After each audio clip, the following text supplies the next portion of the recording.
प्यारे बच्चों, आज 12/10/2020 गणित क्लास में आपका स्वागत है।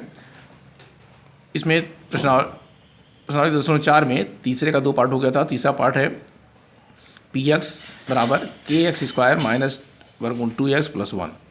इसमें दिखाना है कि क्या x + 1 गुणनखंड है तो के मान। तो देखिए x - 1 जब गुणनखंड होगा प्रत्येक स्थिति में यानी प्रत्येक खंड में, तो इसका मान जो है शून्य होगा। तो अब शून्य निकालेंगे, x - 1 बराबर 0, पक्षांतर करेंगे तो x बराबर आएगा 1। पक्ष परिवर्तन में क्या होता है, चिन्ह बदल जाता है।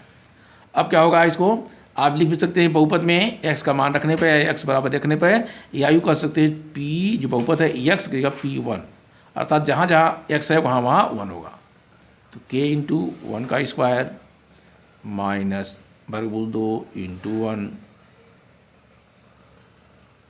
अब +1, ये हो जाएगा 0, क्योंकि ये गुणनखंड होगा और गुणनखंड तब होगा जब शून्य होगा। तो k 1 का वर्ग 1 माइनस वर्गमूल 2 में 1 का गुणा कर दिया तो वर्गमूल 2 + 1।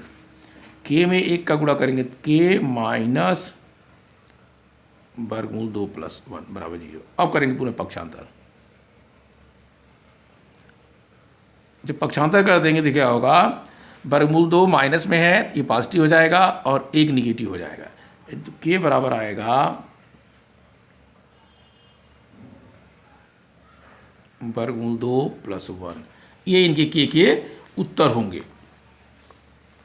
तो इस प्रकार जो है आपको उस प्रश्नों का हल करना है। तो इस k का मान कैसे निकला? प्रश्न कहा कि जब ये गुणनखंड है, इसका मतलब ये मान पूरा शून्य आना चाहिए, यानी इनके शेष शून्य आना चाहिए। जब हल करेंगे शून्य आएगा, तो शून्य आएगा लास्ट में पक्षांतर करने पे कि ये बराबर वर्गमूल 2 + 1 आ गया। इसका चौथा पार्ट देखिए,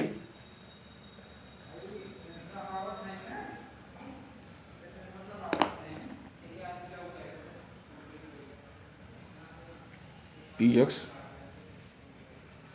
बराबर के x square minus 3x + k, ये बहुपद है और x माइनस इसका गुणनखंड है 1। x - 1 बराबर 0, पक्षांतर कर देंगे तो x बराबर आ जाएगा 1। और पुनः वही बहुपद में x का मान रखने पर या यूँ कह सकते हैं p1, इसी बहुपद में p1 का मतलब जहाँ जहाँ x था वहाँ वहाँ 1। तो k × 1 का स्क्वायर माइनस 3 × 1 बिल्कुल बता देते हैं और प्लस k × 1 का वर्ग 1 माइनस 3 + k में 1 का गुणा करेंगे तो k माइनस 3 + k और k मिलकर के क्या होगा 2k माइनस 3 आ गया। और इधर चूँकि इनका गुणनखंड है तो इसलिए तो ये हिस्सा 0 हो जाए। अब करेंगे पक्षांतर, 2k - 3 बराबर 0, तो 2k बराबर क्या आएगा, 2k बराबर आएगा पहले 3 और k बराबर क्या आएगा 3/2। देखिए पक्ष परिवर्तन किए थे तो -3 से क्या हो गया बदल करके -3। क्या आपको बताया गया है कि जब पक्ष परिवर्तन करेंगे तो उसके मान में क्या होगा, फर्क नहीं पड़ेगा, लेकिन चिन्ह बदलेगा केवल। तो इसका मान k का मान निकला k बराबर 3/2, ऋण नहीं आएगा क्योंकि ये पक्ष परिवर्तन हो गया, ऋण से धन हो गया, तो इसका मान हो गया k बराबर 3/2। अब ठीक इसी प्रकार चौथा प्रश्न देखेंगे। प्रश्न संख्या 4। इसमें भी 4 खंड है, सीधे गुणनखंड करना बहुत महत्वपूर्ण चीज़ है, ध्यान रखिए, इसमें सीखिए, प्रयास कीजिए। तो गुणनखंड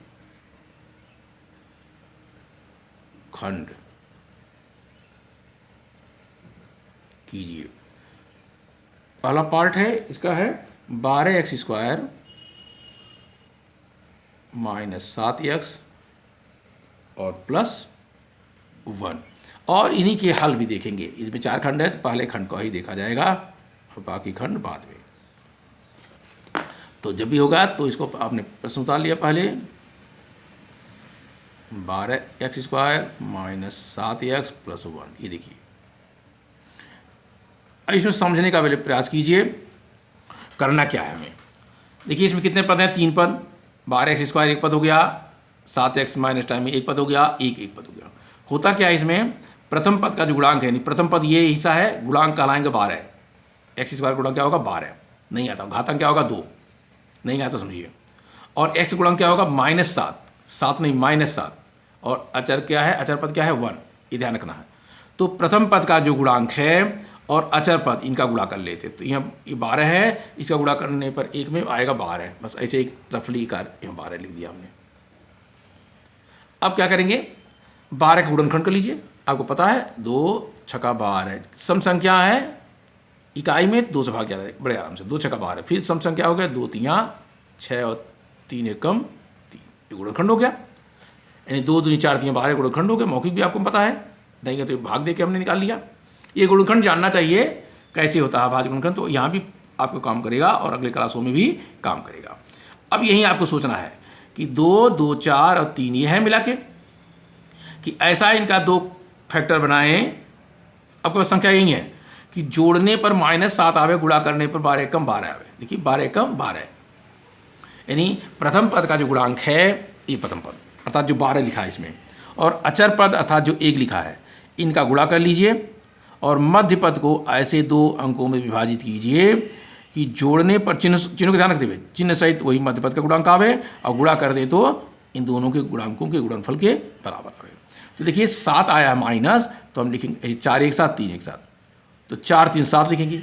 लेकिन चूंकि ऋण है तो दोनों के ऋण लिख देंगे। जरा देखिए कैसे होगा, 12x स्क्वायर -4x और -3x। देखिए ध्यान से 4x और 3x दोनों मिलके 7x होंगे, लेकिन दोनों ऋण हैं तो ऋण 7x हमारा यही चाहिए था। और 4 का 3 गुणा करेंगे तो 4 3 12, चूँकि समान चिन्ह है तो धनात्मक आ गया, ये हमारा गुणनखंड हो गया। ध्यान रखिए, यदि कोई यहाँ से चिन्ह व्यतिक्रम होता तो ये फैक्टर कुछ और बदल जाता।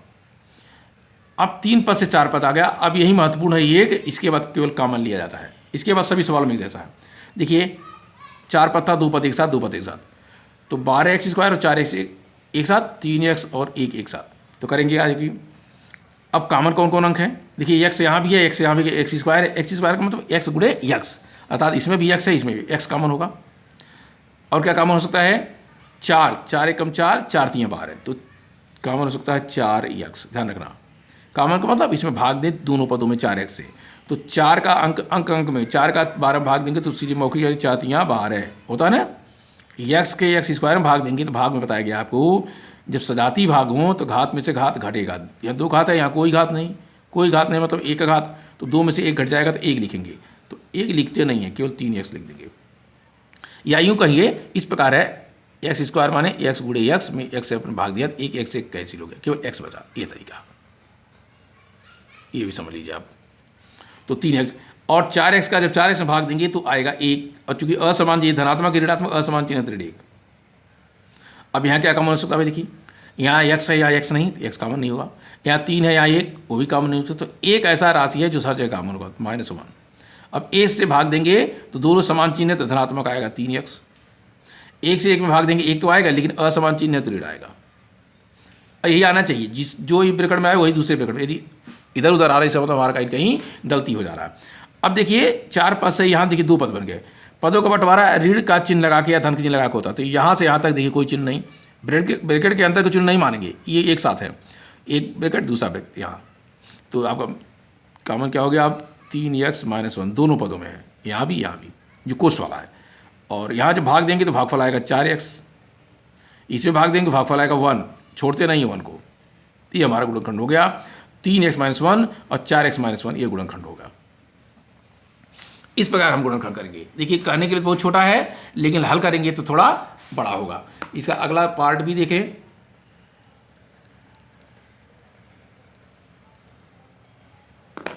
अगला पार्ट है 2x स्क्वायर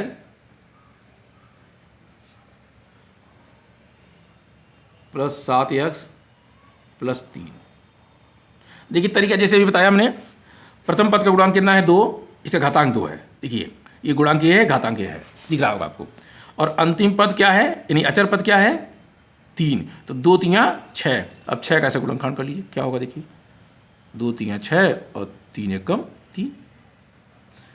लेकिन ध्यान रखिए हमें लाना 7, क्या हो सकता है कि 6 जो है इसका गुणनखंड है, दोनों गुणा करने पर 6 आया हमें, लेकिन जोड़ने दो संख्याएं ढूंढनी, जोड़ने पर आवे 7 और गुणा करने पर आवे 1। अब यहाँ समझ में आया, 2 3 6, ये तो 6 हो गया सही, लेकिन हमें 7 लाना चाहिए।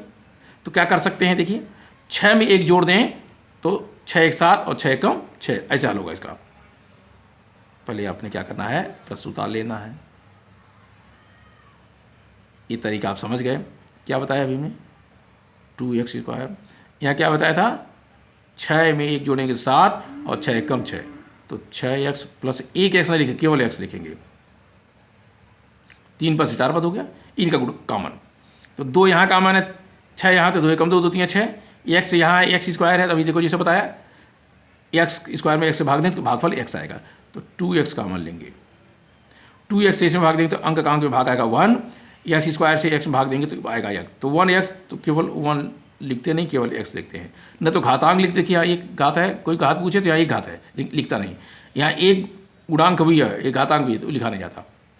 तो 2x² में जब भाग देंगे 2x से तो भागफल आएगा x, और 2x से जब इसमें भाग देंगे 2 3 6, ये समान राशि है, x का x में भाग देंगे तो घात में से घात कट जाएगा, 1 में से घटेगा 0, और किसी भी राशि पे 0 का घात होता है उसका मान होता है 1, तो 3 एकम 3 आएगा।